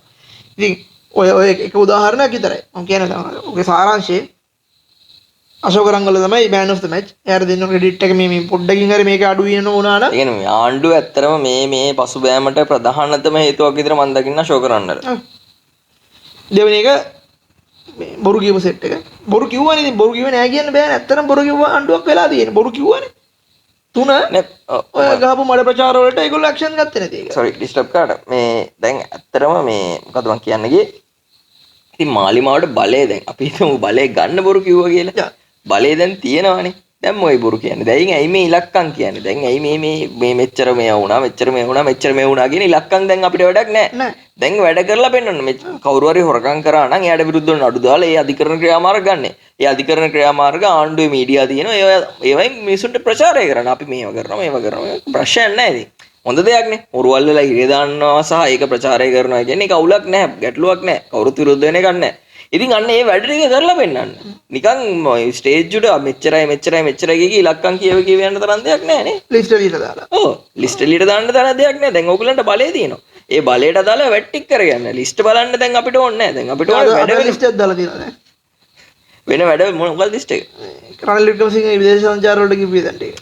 ඒවා වැඩක් නෑ මහත්තයෝ. ඒවා දැන් අපි දන්නවා. ඒ කියන්නේ රනිල් වික්‍රමසිංහ කීයක් වියදම් කරාද කියලා අපිට වැඩක් නෑ. ඒ කියන්නේ රනිල් වික්‍රමසිංහ විදේශ සංචාර වලට වියදම් කරපු ගාන හරි ඒවා ඒවා වැරදි නම් ඒවා ආයෙ කරගන්න. ඒවා අපිට ඒවා නෙමෙයි වෙන්න ඕනේ. ඉස්සරහට වැඩ කරගෙන යන්න. වැඩයි බලන්න ඕනේ. ඊළඟට මේගොල්ලන්ට තියෙන ලොකුම චෝදනාව තමයි මේගොල්ලෝ එන්න කලින් කියවන මේ ආවට පස්සේ කරන්න කියන එක. මෙහෙම ඒක ඉතින් විපක්ෂ කියපු දේවල් නම් නෙමෙයි අදතරම කරන්න වෙන දෙයක් කරන් යන්නේ. කොහොම හරි එතන නොගැලපීමක් තියෙනවා. ඒ නොගැලපීමට ඒගොල්ලෝ අර ඉන්න පැහැදිලි කරන්නම් කියලා පැහැදිලි කරනවා. ඒ පැහැදිලි කිරීම කරන්න මිනිස්සු බලන් ඉන්නේ නැහැ. ඔයගොල්ලෝ වැට් එක අයින් කරනවා කිව්වනම් අත්‍යවශ්‍ය බානවල ඔයගොල්ලෝ වැට් එක අයින් කරන්න ඕනේ. දෙන්න ඇවිල්ලා කියලා හරියන්නේ නැහැ. අපි වැට් එක නෙමෙයි අපි මෙහෙම කරනවා මේ තෝරාගත්ත පවුල වලට සහන දෙනවා. වැඩක් නැහැ නේ මිනිස්සුන්ට ඕගොල්ලෝ කිව්වේ මෙහෙම කරන්න. ලක්ෂ 2 වෙනකම් බේයි ටැක්ස් එක උඩ දානවා කියලා 1.5 නවත්තනවා. අපි ඒක පෞද්ගලිකව එකට එකඟද නැද්ද කියන එක වෙනම කතන්දරයක්. මම කියන්නේ නැහැ ලක්ෂ 2කට ගෙනියන්න ඕන කියලා 1.50 කියන එක ප්‍රශ්නයක් නෙමෙයි. හැබැයි ඔයගොල්ලෝ ආවේ ලක්ෂ 2කට ගෙනියනවා කියලානේ. ඒතකොට ඒ කියනවා හැමතැනකම බලේ ගන්න කියව බොරු දැන් බෑක්ෆයර් වෙනවා. backfire වෙනවා. ඒක මෙහෙමයි. මමත් කියන්නේ දැන් සමහර මේගොල්ලෝ කියපු කතන්දර තියෙනවා ඒවා ක්‍රියාත්මක කරොත් ආර්ථිකයට විශාල ගැටලු මතුවෙනවා. විශේෂයෙන් IMF DL එක ගැන කියපු කතා ඊට පස්සේ දැන් ඔය pay tax එක මම pay tax එක එකතු වෙන ගාණ මම දන්නේ 1.50 ලක්ෂ 2 දක්වා බ්‍රැකට් එකේ. ඉතින් ඒ ගාණ නැත්තම් ප්‍රශ්නයක් නේද? වැට් එකේ ගාණ නැත්තම් මේ ආර්ථිකය වැටෙනවාද? ඒවයි ගැටලු තියෙනවා. නමුත් කෙසේ හෝ මේවා කිව්වනේ බලය ලබා ගන්න කලින්. ඉතින් ඒක බෑක්ෆයර් වෙලා තියෙනවා. කියන්නේ කරන්න ඕන කරන්නේ නෙවෙයි මම කියන්නේ බෑක්ෆයර් වෙලා තියෙනවා. ඊළඟට තව උදාහරණයක් ඉදිරි කිව්වොත් දැන් ඒගොල්ලෝ එන්න කලින් කියන් ආපු කතන්දරයක් තමයි විදුලි බිල 100%කින් අඩු කරනවා කියලා කිව්වා. 100%කින් අඩු කරේ දඟලලා අන්තිමට PUCSL එකෙන් අඩු කරේ. PUCSL එකෙන් අඩු කරනවා කිව්ව ගමොත් මේ විදුලි බල ඇමතිරක් ගාලා එලක ආයෙම PUCSL එකෙන් කිව්වට කරන්න බෑ. අපි පොඩ්ඩක් මේ මුදල් මණ්ඩලෙත් එක්ක කතා කරලා බලලා තමයි තීරණය කරන්න කියලා. අන්තිමට මේ ඒකත් ඒ කියන්නේ ආණ්ඩුව වෙලා කටබියන් ගිරන ආණ්ඩුවේ ක්‍රෙඩිට් එක එනවා. එන්න තිබ්බ ක්‍රෙඩිට් එක නැති කරගත්තා කට ඉස්සර කරගෙන. හරිද? ඊළඟට මොනවද තෙල් කතන්දර කිව්වර මොනවද කංචනට කොමිස් තියනවා අරගෙන මේක විකාර කතන්දර කිව්වා. තාම 290 ගණන් වලනේ තෙල් තියෙන්නේ. 100 ගණනකින් තෙල් අඩු ගන්න පුළුවන් කිව්වා කරගන්න බැරි වුණා. හරිද? තාම මොනවද PTA එක ත්‍රස්තවාදී වැළැක්වීමේ පනතට බොහොම දරුණු විදියට විරුද්ධ වුණා JP එකේ කාලේ. ඒල මාස 6ක් වෙනවා තාම මේක අයින් කරගන්න බැරි වුණා. සෝෂල් මීඩියා ඇක්ට් එක ඒකට බොහොම දරුණු විදියට විරුද්ධ වුණා. අපි ඔක ගේන්න සම්මත කරන්නවත් දෙන්නේ නැහැ කිව්වා. ඒල මාස 6ක් වුණා. තාම අයින් කරේ නැහැ. ශ්‍රී ලංකා ඊළඟ කතන්දරේ. දැන් එන්නම් එක කතා කරලා ඊළඟ පොයින්ට් එක. ක්ලීන් ශ්‍රී ලංකා. ක්ලීන් ශ්‍රී ලංකා කියලා බෙර ගහලා තොරන් ගහලා එන්න ලොකු රොම්බ ලෙවල් එකෙන් පටන් ගත්ත ප්‍රොජෙක්ට් එකක්. හරිද? ඒ පටන් ගත්ත ප්‍රොජෙක්ට් එකේ ගැම්මෙන් කරන් ආවා නම් මේ ප්‍රාදේශීය සභාවක නම්බර එකෙන් දිනනවා. ඒ වයින් ගම් වලට ගිහලා අඩුම ගානේ හරිද දැන් ක්ලීන් ශ්‍රී ලංකා කියලා ඒගොල්ලෝ කියන්නේ ක්ලීන් විතරක් නෙමෙයි මේක වෙන වෙන වගේ. ඒ වෙන වෙනම ඕනේ අර ක්ලීන් කරන පාර්ට් එක කරා නම් අඩුම ගානේ නගර ටික සුද්ධ කරා නම් ගෝඩාබේට ඡන්දයට මිනිස්සුන් ඔය මේ නගර සුද්ධ කරපින්ද අර ඉන්ටර්ලොක් ගාල් ටික අල්ලපින්ද මල් පාත්‍ය ඔපින්ද ඒ ඉන්න මිනිස්සු බලාපොරොත්තු වෙන ඉන්ෆ්‍රාස්ට්‍රක්චර් එක ඇහැට පේන දෙයක දිනුවක් තියෙනවා කියලා. ආයෙත් සම්මත කරගත්ත අලුතින් ලෝබෙට් තියෙන බස් 300ක් ගෙනලා දානවා. ඒක බස් එකක් දැම්මත් තාම නැහැනේ. එහෙම ඇහැට පේන වෙනසක් මිනිස්සුන්ට දැනුනේ නැත්තම් මිනිස්සුම අර දීග අනද පුත දීගායු ළඟන බලන්න දිග බලන්න දුර බලන්න කිව්වාගේ බලලා ඡන්ද දෙන පිරිස එන අඩුයි. එහෙම ඉන්නා මිනිස්සු එහෙම අඩුයි. නෑ මෙහෙම එහෙම දුර බලන්න උනත් මචං අපිට තියෙන්න බෑ. කියන්නේ මොකක් හරි හෝප් එකක් තියෙන්න බෑ. කියන්නේ දැන් හොරු අල්ලනවාද මොන හරි කරනවාද මොකක් හරි කරනවාද කියන එක අපිට මෙතනින් බලන්න මේ කියනවා. ඒ කියන්නේ මම කියන්නේ දුරින් හොඳ දෙයක් පේනවා කියලා තාම එහෙම ලොකුවට නැහැනේ. හොරු අල්ලන කතන්දරේ. හොරු අල්ලන්න නඩු දාලා නඩු විසඳිලා ඔය එන අවුරුදු 5ක් 6ක් යනවා ඇත්ත. අනිත් පැත්තෙන් නඩු පරක් වෙන කතන්දරත් ඇත්ත. මේගොල්ලොන්ගේ මේ ප්‍රතිපත්ති ප්‍රකාශන තිබ්බ ස්වාධීන අභිජෝතක කාර්යාලයක් දාලා ඒ අදාළ නඩු ඉක්මනින් විසඳන්න කටයුතු කරනවා කියලා. ඔන්න අද තමයි කැබිනට් එකට මේ පේපර් එක දාලා අප්‍රූව් වෙලා තියෙන ස්වාධීන අභිජෝතක කාර්යාලයක් දානවා කියන එක. ඉතින් ඒවා දැන්ද කරන්න දෙයි. මේ මාස 6ට ඔයගොල්ලෝ අර ඇවිල්ලා කෙටි කාලයෙන් කරන දි ප්‍රතිසංස්කරණ ටික පටන් ගත්තා නම් මිනිස්සුන්ට හිතනවා මේගොල්ලෝ වැඩක් කරන්න පටන් ගන්නවා කියලා. එක පැත්තෙන් නීතිපති ආණ්ඩුවේ මේක කඩාගෙන යන අනිත් පැත්තෙන් පොලිසිය. දැන් ජාතික ආරක්ෂාව අපි කියලා දෙන්නම් බංගුවක් කරන් ඇවිල්ලා වාඩි වෙන්න කියලා කියපු නියෝජ්‍ය අමාත්‍යතුමා ඉන්න යටතේම දවසකට එක්කෙනෙක් වෙඩි කාලා මැරෙනවා. ඉතින් දැන් ඒක හුදකලා සිද්ධියක් කියලා අයින් කරන්න බැරිද? මේ වෙනකොට හුදකලා සිද්ධිය 45ක් විතර කරලා තියෙනවා පහුගිය මාසෙ දෙකේ ඇතුලේ. හුදකලා සිද්ධි නෙවෙයි තවදුරටත් මේ. ඔව්. ඒ කියන්නේ ආණ්ඩුවට කන්ට්‍රෝල් නැති ලෙවල් එකට මේ ගිහලා දෙන දවසකටම දැන් මේගොල්ලෝ ඔක්කොම දුවක්කොට එකතු කරගත්තා ලයිසන් දුවක්කොට එක ලයිසන් නැති දුවක්කොලින් එන මිනිහෙක් බලන්න ලෙවල්ට ඇවිල්ලා තියෙනවා. ඒකට පියවර ගන්න බැරි නම් පොලිසිය ඊට පස්සේ අර අනිත් කතන්දරෙත් මේගොල්ලන්ට බෑක්ෆයර් වුණා. මොනවද පොලිසිය ඇතුලේ මිනිස්සු මැරෙලා කී දෙනෙක් මැරුණාද? ආයුධ පෙන්නන්න අරන් ගිහිල්ලා එහෙම් පිටින් දෙන්නෙක් මැරුණා. පොලිසිය රිමාන්ඩ් බාරේ ඉන්නකොට ගුටි කාලා මිනිස්සු මැරුණා. අදත් මිනිස්සෙක් මැරලා. ඉතින් ඕකතර අපි බලාපොරොත්තු වෙන NPP එක ආවට පස්සේ බලාපොරොත්තු වෙන දේශපාලන සංස්කෘතික වෙනස ඕකද? අපි පඩි ගන්නෙ නෑ, අපි එක වාහනේ දියෙන් ඉන්න, අපි තෙල් ගන්නෙ නෑ. ඒක විතරක් මදි. ඊට වඩා දැන් මිනිස්සු බලා විශේෂයෙන් පොලිසිය සම්බන්ධ. මොකද මිනිස්සු කියන්නේ පොලිසියත් එක්ක එදිනෙදා ගැටෙන දෙයක්. පොලිසියට ගිය අල්ලගෙන ගිහිල්ලා තාමත් පොලිසිය ගහනවා නම් මේ සැකකාරයෙක් අල්ලගෙන ගිහිල්ලා ගහලා ඌ මැරෙනවා නම් හිතනවාද මේ ආය ආත්මතු පරම්පරාවක් ඡන්දෙ දෙන්නේ නැහැ. සමහර වෙලාවට ගුටි කන මිනිස්සු ඔය MPP කට ඡන්දෙ මිනිස්සෙක් වෙන්නේ නැති. ඒ කියන්නේ පොලිසිය සාධාරණ පොලිසියක් බලාපොරොත්තු වෙන. ඒ නීතිය හරියට අකුරට ක්‍රියාත්මක වෙයි කියලා බලාපොරොත්තු වෙන ඔයගොල්ලෝ ඡන්දෙ දීපු මිනිස්සෙක් වෙන්නේ දරකම ඔහුගේ කාලේ ගුටි කන මැරුණේ. ඒවට ඇක්ෂන් ගත්තද? ඒ පොලිසිය මිනිස්සුන්ට විමර්ශනයක් කළා ඉන්ටඩික් කරාද? සමහර වෙලාවට ඊළඟ කතන්දරේ කරන්නේ නැති කමියුනිකේෂන් නිල් ආණ්ඩුවේ අපි මේ channel එකේම මේකෙන් සෑහෙන්න කියලා දෙන කියන්නේ මේ කියන්නේ මේ මාසයට ආණ්ඩුව මෙලෝදියක් කරේ නෑ කියලා මේ කියන්නේ ආණ්ඩුවේ යටින් ලොකු වැඩ ගොඩක් කරගෙන යනවා මේ කියන්නේ ඒව නෑ එළියට එන්නේ ඒ වැඩක් නෑ ඔව් ඒවර අපි දැන් මෙතන කතා කරන හින්දා අපි නිකන් වෙනම හොයනවා අපි මේ පොඩක් ඉෆර්ට් එකක් දාලා හෙව්වොත් හම්බෙනවා මිසක් ඒක අපි වගේ කරන්නේ මේ පොඩ්කාස්ට් එකක් කරන්න නැත්නම් පොඩ්ඩක් මේ ගැන ඉන්ට්‍රෙස්ට් ඉඳ අපි හොයනවා හැමෝම එහෙම කරන්නේ නෑනේ ඔයගොල්ලන්ට පුළුවන් වෙන්න ඕනේ ඔයගොල්ලන් කියනනේ මීඩියා සෙක්‍රටරිලා ඉන්නවා මේ පක්ෂයට වෙනම මීඩියා ඉන්නවා රජයට වෙනම මීඩියා ඉන්නවා ඔයගොල්ලන්ට පුළුවන් වෙන්න ඕනේ නිවුස් ටික මිනිස්සුන් කකුල් දෙක වලට අරන් යන්න ඒක ඔය කිසිම බලයක් නැතුව පොහොට්ටු බොහොම ලස්සනට කරගෙන යනවා මගේ රාම්දු කුමාරගේ Facebook page එක හොඳයි ඒ Facebook page එක කරන ඌමනාවෙන් රජයේ නිවුස් ටික එළියට එන්නේ ඒකෙත් බුලක් ගහලා තිබ්බනේ ධර්මයක් කර වැඩි වැඩි පෝස්ට් එකක් දාලා ඒ කියන්නේ ඒ වගේ වැරදි කරන්න බෑ page එක මාරු වෙලා ඒ කියන්නේ ඒ වගේ බරපතල වැරදි කරන්න බෑ විශේෂයෙන් රටේ ජනාධිපතිගේ සෝෂල් මීඩියා ඇඩ්මින්ට කියන්නේ මොනවාද ඒ කරන වැඩ ඒ කියන්නේ වැඩේ චාටර් උනානේ ඒ කියන්නේ මගේ කියන්නේ ඕවා සාමාන්‍යයෙන් දේශපාලනය කරන උන් කරන වැඩ මඩ ගහන ඒවා නම් මනේ බයිලා කරනවා මං කියන්නේ ගවුලක් නැහැ නමුත් ඒක එළියට එනවයි කියලා කියන්නේ ඒ කියන්නේ මාර නැසලගිලිමත්කමක් එතන තියෙන්නේ ඉතින් ඒ වගේ දේවල් කන්ට්‍රෝල් කරගන්න පොඩි දේවල් නේ බා කියන්නේ ෆේක් එකයි අරගයි මාරු වෙනවා කියලා කියන්නේ මන් දන්නේ ඉතින් මේ ඔය හැම දෙයකම අන්තිම රිසල්ට් එක තමයි ඊයේ පෙරේද ඡන්දෙන් එළියට වෙලා තියෙන්නේ. ඕක හොඳින් මතක තබා ගත යුතුයි. ඔළුවට දාගන්න ඕනේ අර මේ අවුරුදු ගානක් හිටපු ඡන්දදායකයන් නෙමෙයි 2022 න් පස්සේ ඉන්නේ. එහෙනම් මේක ඩයිනමික් එන්වයරන්මන්ට් එකක් තියෙනවා. අද උන්ට 2015 න් පස්සේ මොකද දැක්කනේ? අර අවුරුදු ගානක් හිටපු මහින්දව බන්නලා 2015 යහපාලනය ගෙනාවා. යහපාලන බිසෝගෙල්ල ගෙදර සාය පොදු ජන පෙරමුණට දුන්නා. පොදු ජන පෙරමුණ පයින් ගහලා ලැබුවා. 103ට පක්ෂයකට දුන්නා 103ට පක්ෂ 165කට අරගෙන ආවා 65යි අඩු කරලා දුන්නා 40ට විතර. ඔක ආයි 3ට 2ට වැටෙන කාලේ මහා මතක නෑ. ඔය යන විදිහට ගියෝ. ඉතින් ඒකින්ද ඕවා මාර විදිහට කන්ට්‍රෝල් කරගෙන යන්න ඕනේ. නැත්තම් මේ ජාතික ජන බලවේගය වගේ ඡන්ද බදනමක් නැති පක්ෂයකට ලොකු ගැටලුවක් වෙනවා. ඊළඟට පළාත් සභාව එන්නේ නේ. ඔව්. පළාත් සභාව මේකෙදි තව අපිට බලා ගන්න පුළුවන් මොකද වෙලා තියෙන්නේ කියලා. ඔව්. ඉතින් මේ ඉඳා මේ ලැබිච්ච ප්‍රතිඵලය අර ආශිර්වාදයක් කරගෙන ඉස්වලාගෙන ආපු ආශිර්වාදයක් විදිහට ඔයගොල්ලෝ අනිවාර්යෙන් ස්වයං විවේචනය කරලා තේරුම් ගන්න ඕනේ මිනිස්සුන්ගේ අපේක්ෂාවන් මොනවද ඒවා ඉටු කරන්න නම් ඔයගොල්ලන්ට ගන්න පුළුවන් කෙටි කාලීන ක්‍රියාමාර්ග මොනවද කියන එක. මේ වෙන මොකුත් නෙමෙයි ඔයගොල්ලෝ කරනවා කියපු ටික. අර බස්තරොම්බල කියලා මගුලක් ගලවන්න පටන් ගත්තා මාස 3ක් දෙනවා කිව්ව ගැලවුවද නෑනේ. අඩුම ගානේ ඒක කරන් යද්දි මිනිස්සු ඉතින් ආණ්ඩුවේ පැත්තේ. අනේ හොඳයි මේක කරන එක හොඳයි කියලා බස් පිස්සෝරි කරුණාම ඉතින් මිනිස්සු ඔක්කොම මේ ආණ්ඩුවේ පැත්තේ හිටන් හිටියා. මාස 3ක් දුන්නා ගලවන්නම් කියලා ඉවරයි. ඉතින් එහෙම බෑ.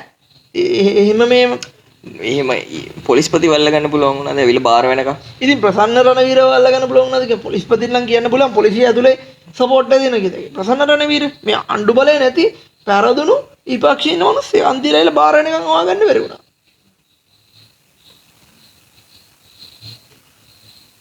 බාර වුණා ඇවිල්ලා. මේ අල්ලුවේ නෑ. ඉතින් මොනවාද මේ මොකක්ද කියන්නේ? ආණ්ඩුවට පුළුවන් වෙන්න ඕනේ පොලිසියට ප්‍රෙෂර් කරලා මේක කරන්න දැන් ඔයා කියපු කලින් කතාව පාතාලේ කතාව. පාතාලය මර්ධනය කරන්න හැකියාව තියෙනවා පුළුවන් එකෙක් ඉන්නවනම් ඌ මේ වෙදි කරලා මේ වැඩේ. ඒ කියන්නේ ඒක මේවා මේ පොලිසියට අමාරු වැඩ නෙමෙයි. ඇත්තටම. ඉතින් අයිකෙන් ඇත්තටම රිෆ්ලෙක්ට් වෙන්නේ එක්ක මහජන ආරක්ෂක අමාත්‍යාංශයට පොලිසිය කන්ට්‍රෝල් නැහැ. ඒ කියන්නේ ඒ කන්ට්‍රෝල් නැහැ නැත්තම් මහජන පාරක්ෂක අමාත්‍යාංශයේ සහයෝගය තියෙනවා මේ වෙන මිනිමරුම් වෙන්න මං හිතන්නේ සහයෝගය ඇති කියලා. දැන් ඒගොල්ලන් ටියුෂන් දෙනවා කියලා නෑ ආවේ. ඒක ටියුෂන් දෙන්න නෙවෙයි දැන් Tamanට වැඩේ කරන්න තියෙන්නේ. ඉතින් මේවා කරන්න ඕනේ. කරන්න නැතුව යන්න මේ මිනිමරුම් වැඩි වෙන්න රටටත් හොඳ නැහැ. ඒ කියන්නේ අපේ රටේ ආරක්ෂාව කොහෙද? පාරේ යන ගමන් දැන් අපි මේක පැත්තෙන් ටූරිසම් නක් ගන්න කතා කරන ආහාරයෙන් වෙඩි තියනවා. එහෙම කවුද එන්නේ එතකොට රටට? දැන් ඔබ මම පාරේ යනකොට වෙඩි තියලා කිව්වොත් එහෙම කියන්න බෑනේ. නෑ ඇත්තට මෙහෙම කිසිම සම්බන්ධ නැති අහිංසක මිනිස්සු දෙන්නේ තුන් දෙනෙක් අහුවනවා ඔය අහගෙන වැඩි වලට. ඒකනේ. අර කොහෙද මේ දෙවිනුවර වෙඩි ගෑවේ අදාළ වෙන දින මිනිස්සෙක්. ඒ බයික් එකකින් ඉඳලා. ඊට පස්සේ අර කවුද කජ්ජාගේද කොහෙද ළමයි දෙන්න නැති වුණා. ඒ වගේ කියන්නේ අහගෙන යන වෙඩි වදිනවා ඒ මිනිස්සුන්ට. දැන් මේ ඊයේ පෙරේද ගල්කිස්ස වෙච්ච සීන් එක දැක්කම එන්න මේක ගේද වාචකයක්. අවුරුදු 19 කොල්ලෙක් මහා දවාලේ දුවලා ඒ කොල්ලට දුවා ගන්න බැරුව හදි දාලා නවතිනවා. නැවතුනාම ළඟට ඇවිල්ලා වෙඩි තියලා යනවා. මට තේරෙන්නේ නැහැ මේ ඇයි ඒවට පියවර ගන්න නැත්තේ කියලා. සහ ඔය පොලිසිය ඇතුලේ මිනිස්සුන්ව ගහලා මරන එක කේස් එකකට හරියට පොලිසිය OIC කින් දැන් ඉන්ටර්ඩික් කරා නම් අනිත් පොලිසිය ගහන්නේ නැහැ. සහ ඉතින් ඒවට කරන්න පුළුවන් දැනුවත් කිරීම වැඩසටහන ඒක අපි වෙනම කරමු පොලිසිය ගැන. ඉතින් මේ ඕවා ඔක්කොම අනුර කුමාර කිව්වා. ඒ කියන්නේ මේ විපක්ෂේ ඉන්න කාලය ඇතුලේම ඕවා සෑහෙන්න කතා කරලාම අපිට ඇහිලම් ඇති වෙච්ච කතා ඉතින්. මේවා ඕගොල්ලන් කලින් කතා කරපුවා. මේවට ඕගොල්ලන්ට ඕන තරම් මේ පරණ රිසෝසස්ම තියෙනවා බලලා රිෆර් කරලා වැඩ රික් කරගෙන යන්න. ඕගොල්ලන්ගේ මේවා. අර මරු පෝස්ට් එකක් දැක්ක මේ සතුරංග බේසිංග දැන් කියන ඕනෑම කතාවකට ප්‍රතිවිරුද්ධ කතාවක් උගේ ඕගොල්ලන්ගෙන් පල්ලෙහා තියෙනවා. يعني ඒ ගොන් කතා දැන් බෑක්ෆයර් වෙන්නේ. ඒක පැත්තකින් තිබ්බත් මම කියන්නේ. රටට තව ආයෝජන එන්න ඕනේ. ආයෝජන ඇවිල්ලා හන්දිර චතුරංග කෝට්ටේ දිනලා ඔක්කොම ටික හදන්න ටික. කොහොමද? වගේනේ දැන් ආණ්ඩුවට පුළුවන් වෙන්න ඕනේ ආයෝජන ගන්න. ආයෝජන ගන්න එක ඊට පස්සේ දැන් මිනිසුන්ගේ තියෙනවා මචං ලොකු මේ සැකයක් අපිට 2028 ණය ගෙවන්න ඕනේ. ඒතකොට 2028 අපිට ණය ගෙවන්න පුළුවන්ද බැරිද? අපිට ණය ස්ථිරසාරත්වය අපිට ළඟා කරගෙන තියනවද නැද්ද? ඉතින් ওই වගේ දේවල් එළියට කියන්න ඕනේ ඇවිල්ලා. ඒවා කියන්නේ නැහැ. ඒවා මොනවද කියලා දන්නේ නැහැ වගේ ඉන්නවා. ඉතින් ඊට පස්සේ රටට ආයෝජන එනවද නැද්ද? මොනවද මේ ආයෝජන අරන් එන්න ඕනේ කියලා රටවල් වලට ගිහිල්ලා දැන් වතිකානට යනකොට විදේශ අමාත්‍යවරයා ඇවලා හරියන්නේ නැහැ. ඒකට ජනාධිපති යන්න ඕනේ. ඒ වගේ ගිහිල්ලා ආයෝජන අරන් එන්න ඕනේ. ඉතින් මේ ආයෝජන එනවද නැද්ද කියලා අපිට කිසිම පැහැදිලිභාවයක් නැහැ. ඒතර කොහොමද ආර්ථිකයේ දීර්ඝකාලීනව ගොඩනගන්නේ? ඒවට ප්ලෑන් මොනවාද? ඒවා ඉදිරිපත් කරන්න ඕනේ. ඉතින් මේ වගේ ගැටලු ගොඩාක් තියෙනවා. ඒවත් කතා කරගෙන ඒවා මේකෙන් පාඩමක් අරගෙන ඒවා ඉස්සරහට පෙන්නගෙන යන්න ඕනේ ජනතාවට. ඉතින් මේ ඔක තමයි පසුබෑමට හේතුව. අර කලින් කිව්වා වගේ මේ අර දැන් මෙච්චර NBB එක ගැන කතා කරන්නේ මේ මිනිස්සු සෑහෙන්න මහන්සිලා අවුරුදු 70 ගානකට පස්සේ මේක කරපු ඇත්තටම පූර්ණ දෙයක් නේ. එන ලොකු පෙරලියක් කළා මිනිස්සු දහස් ගානක් බලාපොරොත්තු තියන් ඉන්න අර තිබ්බ දේශපාලන සංස්කෘතිය තියලා මේ රට ඉස්සරහට යයි කියලා. ඒතර ඒක ආපස්සට රිවර්ස් කරන්න දෙන්න මිනිස්සු කැමති නෑ. ඒකයි ඒ ගොඩනගාගත්ත එක අර ගහන්නේ ආදරයට වගේ අල්ලලා මේක හදාගන්න දන්නේ. ඒ හින්දා මේ මෙසේජ් එක තේරුම් ගන්න ඕනේ. අපි පෞද්ගලිකව දන්න මිනිස්සු ඉන්නවා NBB එකට ඡන්ද දුන්න හැබැයි කමන්නේ මේ පාර අන්නන්න ඕනේ කියලා හිතාගෙන ඡන්ද දාන්න ඡන්ද බලට කිව්ව නැති මිනිස්සු. ඒ උද්දච්චකම් බස්සන්න ඕනේ කියන එක. ඒ හින්දා ඒ පණිවිඩය අරගන්න ඕනේ හේතුව දැන් අර වාගේ ආණ්ඩුව අනුර කුමාර දිසානායක ඇතුළු යම් කිසි පිරිසක් මේක සායන්න ලොකු ගේමක් දාගෙන යනවා. ඒව එළියට පෙන්නන උදාහරණයක් අද මේ ලෝක බැංකුවෙන් අපිට ඩොලර් බිලියන එක ආධාරයක් හම්බුණා. මේ ලෝක බැංකුවේ සභාපති මේ දවස් ලංකාවේ ඉන්නේ. ඒ ආපු වෙලාවේ සාකච්ඡාවක ඩොලර් බිලියන එක ආධාරයක්. මොකටද දන්නේ? ඒක තිබ්බ වෙන සංචාර කර්මාන්තයේ බලශක්ති ශේක්ෂව වර්ධනය කරන අවුරුදු 3කදී තමයි දෙන්නේ. ණයක් නෙමෙයි ආධාරයක්. හරිද? ඊට පස්සේ ඉන්දියාව ගිහිල්ලා කිවිසුමක් ගහලා මෙහි ආයෝජන ගෙන්නනවා. එහෙම පොඩි යනවනේ මේකේ විම්මට්ට මේඩ. ඒව මාකට් කරන්න. ඒවා ඕගොල්ලෝට මාකට් කරන්න ඕනේ. ඒව නැතුව මිනිස්සු හොයාගෙන ගිහිල්ලා හොයාගන්නේ නැහනේ. ඊළඟට සෙල්ෆ් මාකට් කරන යුද්ධ නෙමෙයි. ඕගොල්ලන්ට ගහන මඩවලට එක්ක ඕගොල්ලෝ උත්තර දෙන්න නැත්නම් නීතියෙන් මේ පියවර ගන්න. නැත්නම් මඩ කැම්පේන් වලින් බොහොම දරුණු විදිහට ඕගොල්ලන්ගේ ක්‍රෙඩිබිලිටි එක නැති වෙනවා. ඒක ඕගොල්ලෝ කියපුවත් නැති කතන්දර ඕගොල්ලෝ කිව්වා වගේ හදලා පෝස්ට් එකක් වෙනවා. දෙපැත්තටම මේක වෙනවා. මම දැක්කේ NBB එකෙන් ෂෙයා කරලා තියෙනවා මේක තමයි මේ. අර මේමයි අලතරදි කරනවානේ. අන්න ඒක වැඩි. මේමයි පුද්ගල මම ඇත්තටම ඒ කියන්නේ අර නීතිමය ක්‍රියාමාර්ග අද්දී පංකජ මම කියන්නේ සෑහෙන පිරිසක් ඉන්නවනේ. නෑ මම කියන්නේ ඒක එක්තරා විදියක මිනිස්සුන්ට අයිතියක් දෙන්න ඕනේ අපිට හරිතොරතුරු ලබා ගන්න. ඒ කියන්නේ එහෙම මේ හිතපන් මම විශ්වාස කරලා මම ලියන හැල්ලක් නෙලා කියන්නකො. ඒ හැල්ලේ මම දකින මේ යන විදිහට නම් ආණ්ඩුව ඔන්න ගෙලවෙනවා කියලා මම ලියන හැල්ලක්. ඒක ප්‍රශ්නයක් නෑ. ඒක මගේ මතය කියන්න පුළුවන්. මම කියන්නේ මේ අර ඇත්ත වගේ. ෆැක්ට් එකක් විදිහට බොරු කියන එක. ඒ කියන්නේ එහෙම කියන්නේ ඒ වගේ ලියන ඒවා මං හිතන්නේ සෑහෙන්නේ නැති. ඒ කියන්නේ ඕකට මගේ මතේ පුළුවන් තරම් මඩ වදින්න නැති වෙන විදිහට වැඩ කරන්න පුළුවන් නම් හරි. කියන්නේ මඩ ගහන්න බැරි වෙන ලෙවල් එකට වැඩ කරන්න පුළුවන් නම් කියන්නේ මඩ ගහන එක කොහොමත් වෙනවා. එහෙම ඒක අවම කරගන්න පුළුවන් මට්ටමේ දැන් උදාහරණයක් නිලන්ති කොට්ට හච්චි අර වගේ කතාවක් කියවම ඉබේ මඩ වදිනවනේ. ඒ කියන්නේ ඒවා කන්ට්‍රෝල් කරන්න පුළුවන් දේවල් නේ. ඒ කියන්නේ ආණ්ඩුව පැත්තෙන් කන්ට්‍රෝල් කරන්න පුළුවන් ටික කන්ට්‍රෝල් කරගෙන ගියා නම් මං හිතනවා ඔය සෑහෙන්න වදින මඩ ප්‍රමාණයක් අඩු වෙනවා. ඉතින් ඔය ටික තමයි කතා කරන්න තියෙන්නේ. පළාත් පාලන ඡන්ද ඉවරයි. ඒකත් එක්ක ලොකු ඡන්ද පළාත් පාලන ඡන්ද ඉවරයි. ඒකත් එක්ක ලොකු ඡන්ද උණුසුමක් ඉවරලා යනවා. ඡන්ද නිවාඩුත් ඉවරයි. ආයි අපිට ඡන්දයක් එන්න ලබන අවුරුද්දේ පළාත් සභා ඡන්ද ටික බලමු මේ විදිහට. ලබන අවුරුද්දද ඒක? ලබන අවුරුද්ද. මේ අවුරුද්ද තියන්න බෑ. බජට් නැහැ. මේ එතකොට මේ මේ ලැබිච්ච ප්‍රතිඵලය බොහොම පැහැදිලිව පසුබෑමක් තියෙනවා. ඒක මුලින්ම තේරුම් ගන්න ඕනේ. අර තේරුම් ගනින්. ඔව්. ඒ කියන්නේ පළවෙනි දේ එහෙම එකක් තියෙනවා කියන එක තේරුම් ගන්න ඕනේ. 2029 මේ ඡන්ද දිනා ගන්න ඕන නම් දැන් මෙතනින් ඉඳන් හරි අර බලාපොරොත්තු වෙන මිනිස්සු අපේක්ෂාව තියෙන දේවල් ටික කරගෙන යෑම ආණ්ඩුවේ වගකීමක්. සමහර පඬිත කතා, උද්දච්ච කතා, ධනිස්සෙන් උඩට ගන්න නැති කතා මේ අපි අරගෙන වෙන කාටවත් දෙන්න නැහැ නේ අපි විතරයිනේ ඕගොල්ලන්ට ඉන්නේ කියලා දවල් හින මන ඉන්න එපා. මේ බල ඉන්න එපා. අර නාමල් කුමාරයා එනවා හැමීට. එහෙමයි. ඔය නාමල් කෙනෙක් කිව්වා මටත් පොඩ්ඩක් එකතු කරන්න තියෙනවා. මීට අවුරුදු 5කට කලින් හිටපු නාමල් නෙමෙයි දැන් ඉන්නේ. අපි කලින් කතා කරා නාමල් ගැන. කිව්වනේ. එහෙනම් පරණතයි කියලා. පරිණතයි දැන් කියන්නේ යා මාර පරිණත වෙලා දිනවා කියන්නේ. අර සමහරට පර්සනැලිටි එක කතා කරන වෙනම කවුරුනේ මෙන්ට කරනවා. ඉතින් යා මෙන්ට කරලා මිනිහව හදාගෙන එනවා ඒ ලෙවල් එකට. කියලාත් එද්දී වාර දෙකකින් විතර නාමල්ට ජනාධිපති වීමේ හැකියාවක් තියෙනවා මාලිමා ආණ්ඩුව මෙහෙම කිව්වොත්. ඉඳා ඉතින් පරිස්සමෙන්. එන ගිහලා අපි ගිහලා. චාව්. ඔව් අපේ channel එක subscribe කරන්න. ඒ කියන නම දෙනවා පොඩ්ඩක් මේ අපේ channel එක subscribe කරලා නැත්නම් කලම් 40 YouTube channel එක subscribe කරන්න. ඔයගොල්ලන්ගේ යාළුවන්ට බලන්න අපේ channel එක recommend කරලා තියන්න. subscribe කරන්න bell icon එක click කරන්න. එතකොට අපි video එක දාපු ගමන් notification එකක් එනවා. ඒ වගේම අපි Facebook ඉන්නවා. Facebook page එක follow කරලා තියාගන්න. TikTok ඉන්නවා. follow කරලා තියාගන්න. එහෙනම් ගිහලා එන්න. මේ බලන්න අතරම යනවා. අය. bye. ciao.